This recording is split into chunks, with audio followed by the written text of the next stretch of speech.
Mel, ramdam na nga ang malalakas na hangin at malalaking alon dito sa may bahagi ng Narvacan, Ilocos Sur, lalo pat nakataas na ang storm signal number 3 sa malaking bahagi ng probinsya. Samantala, ay sa mga bayan naman ng Santa Lucia, Santa Cruz at Tagudin ay inaasahang mas malakas pa ang hangin dahil signal number 4 dyan sa mga lugar na yan.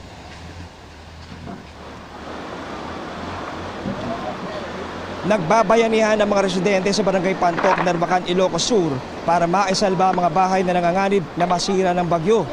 Bayanihan na ang ilang mga residente, NGOs, AFP, Coast Guard, mga tauhan ng barangay at LGU sa Narvacan, Ilocos Sur para sa sandbagging activities at paggawa ng mga gabion basket o hugis cube na cyclone wire na pinupuno ng mga malalaking bato. Pursigido kasi silang maisalba ang ilan sa mga bahay sa coastal area na nanganganib ng gumuho dahil kinakain na ng alon ang lupa sa ilalim nito. Pangamba nila, baka ang storm surge at malalaking alon na dala ng bagyong Emong magdulot ng problema sa mga residente rito. Pakiusap ng Narvacan LGU, sana ay ituloy na ang paggawa ng seawall na sinimulang itayo noong 2019. Narito Mel ang magkasunod na pahayag ng barangay captain ng Barangay Pantok at ng alkalde ng Narvacan, Ilocos Sur. Nung nakalipas na bagyo, hindi yung Dante, sir, yung nauna. Krising. Hindi pa natibag ito, sir. Saka lang natibag ito na nagkaroon ng habagat. Tapos nung kasagsagan ng bagyo, hindi natibag ito.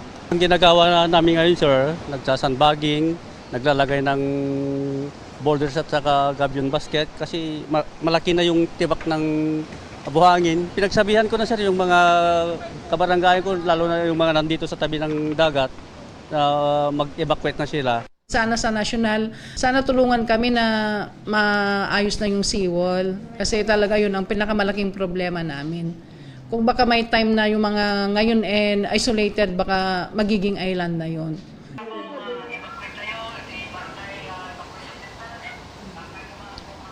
Samantala, Mel, nag-ikot ang mga opisyal at tauhan ng Narvacan LGU para paalalahanan ang mga residente na mag-charge na ng kanilang mga cellphone, power bank at flashlight.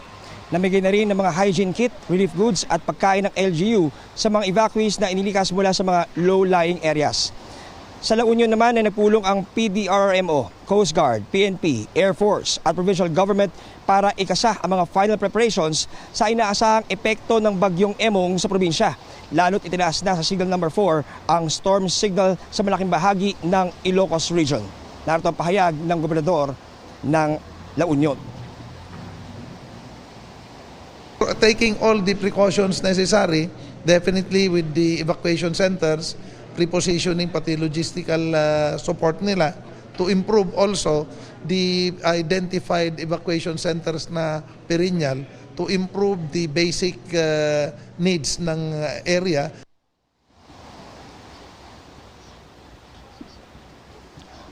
Sa mga oras ito, Mel, sinasamantal pa rin ng mga residente dito sa Barangay Pantok, Narvacan, Ilocos Sur, itong pagkakataon na gumawa nga ng mga gabion basket. Kahit madilim na, ay nandito pa rin sila sa baba, nagsisikap na sana ay magawa ng paraan na maihabol itong mga dagdag na gabion basket para kahit paano ay maibsan itong mga inaasahang malalaking alon na maaaring tumama sa lugar na to pag dumating na ang bagyong Emong. So yan muna rito sa Narvacan, Ilocos Sur. Balik sa iyo, Mel. Doble ingat kayo dyan, ha? At maraming salamat sa iyo, John Consulta.